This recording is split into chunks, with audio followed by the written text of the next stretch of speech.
l'origine des EV a commencé depuis l'Égypte. Ils ont traversé le Bénin et ils sont descendus au Togo, principalement dans Agbogomé, dirigé par le chef Agokoli. Vu la dureté du chef, un groupe a quitté Agbogomé, prenant la voie vers le sud. A décidé de faire un champ et son frère Veigna, lui, a continué le chemin. Bon, lui, il est arrivé à Anglois, attendant son grand frère. Mais comme il ne revenait pas, il était obligé de venir vers lui et arrivé, il le faisait comprendre que non, il a fait un champ du haricot et il attend que l'haricot donne un peu avant qu'il ne recontinue son chemin. Que le haricot donne un peu, à nevé ici, à Yanetchevier. Aïsan Bedodoa, n'a des trucs que non, Bédia, pour de vous plaire à mon autre douta. Bon, le dobe, je dis à l'eau, à Zanda, dans le Kabe, yo, ayo, yo, douta, yo, y'a vu la boîte douta. Avant pour pouvoir douer le bazar. Alors, il y a d'un blecho, chez lui, doit avoir un cobre inti, avec Sigban Toadou, le naba Isala. Ne plus bon mot du vol, le feu à quoi les calavaches que va dremolo. Hafine Azabadua. Ochona, Doko Denasina, Hachuchuade. Ikele Yovogomea, Oyonave comité d'organisation. Quel est le comité à Aye Bunatamocho, Nonomoyiki, Maye Azalano. Ça peut pas tuer. Mi va dans le poto yole mi ase ori to ya mi me de ha wa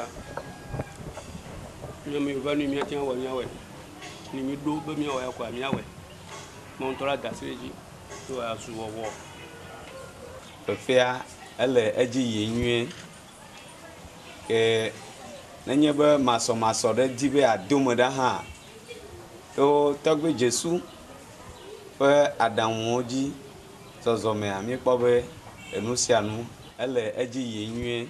Donc mi me veut dada me ya ne ko wo ma gbo re ta ma ma kenu ayo veut dada ben ko ka yo sponsor ben ko re ko mi kpɔ do sponsor wa mi kpɔ nya ne nya mi sa mi la te kple va terrain wa mi anɔ do gbera comme azan do mi akeke mi la ya do gbera ne ba ve me ne mi te kple va ama ti sire ke fiore ke me ko wa no ile ko nya ba wi ya izan du la o ya izan mi la izan go ya o ma kwa ne ko me de na jifo nyu da ifa fe comme si ame o le vedan me si ame o le jo dunu ya gbon am si ame yo nya be nyu to mi so le izan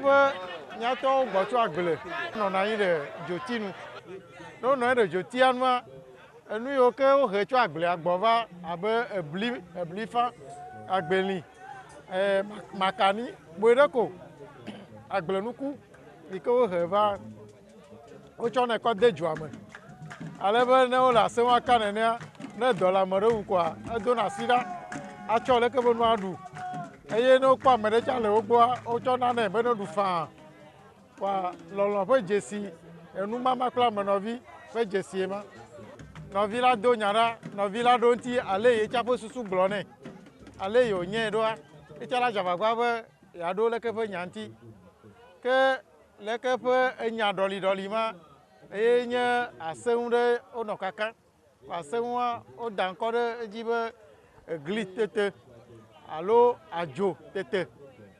Tɔwa ye nya dzidza miatɔe nye afɔkpa ma do anyi le dzi.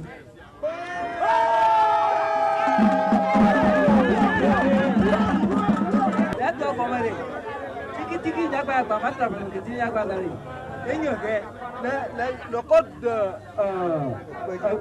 pétíkọ̀rẹ́ ẹ̀rọ tíkítíkí fásitì àbẹ̀rẹ̀ kìtì ìjàgbá àgbà.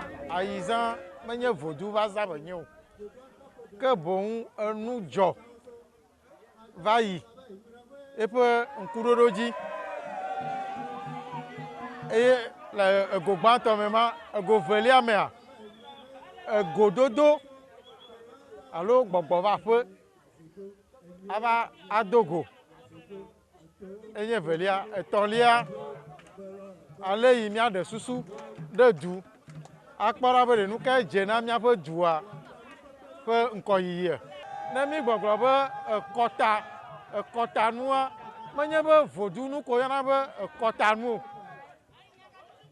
vodua tsa ekɔta ƒe wɔna ɖekae le kpɔɖewo me ale yi mí ƒona detsi ededetsi o fetridetsi o ele kɔtakɔta ale yi na amedzro va mía gbɔ mí xɔnɛ ɖo etsa kɔtanue ale yi mí tsɔna avɔ ɖo ale yi mí dona awu ɖo kɔtanue eɖaƒoƒo esrɔ̃ɖeɖe ewoɖuɖu enu vovo kɔtanuwoe ma ke leke ƒe wɔnawo ɖeɖe ɖe goa yeƒe ɣeyiɣiwo me mí le ya.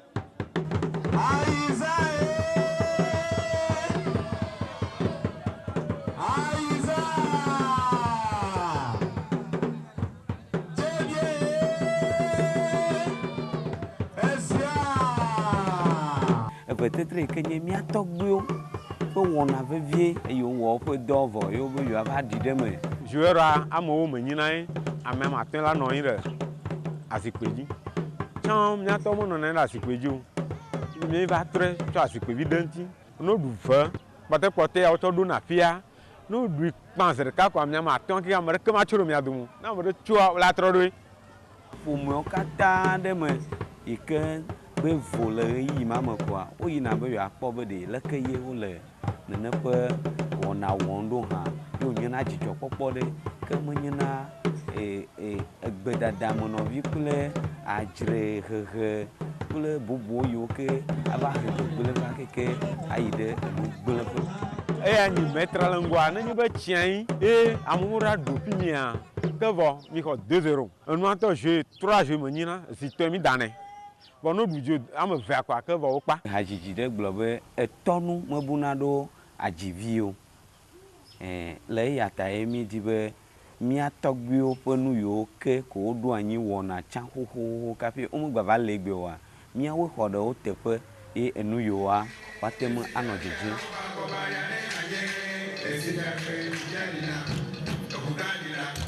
Aïssa Tougbofia n'est pas une élection de beauté physique, plutôt une élection de la fille qui maîtrise mieux notre langue et nos codes linguistiques.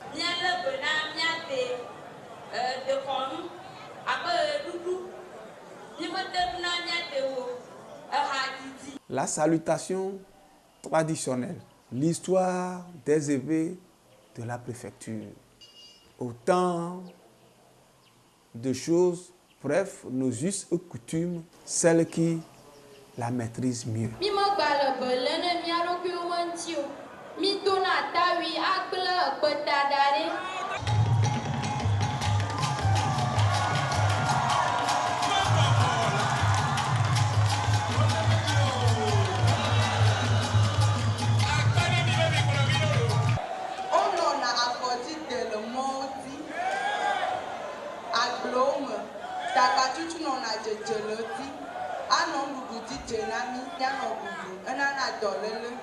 Gba wakpɔ do dzesi be ɖeviawo ɖe wonya wode kɔnue emi le gblɔ kɔnua menye vodu sese ƒe nyakui o wonya asixɔxɔ yi ke le wodea le woƒe nutoa mea le kpɔɖeŋu me wote bia fifia be ɖe leke woɖana aɖime ɖo alo nu ke woyɔna be aɖime o wote bia fifia be ɖe ne nyɔnu fɔ ɖeka nye ɖe edɔ ka ye kpɔ eƒe ŋkume.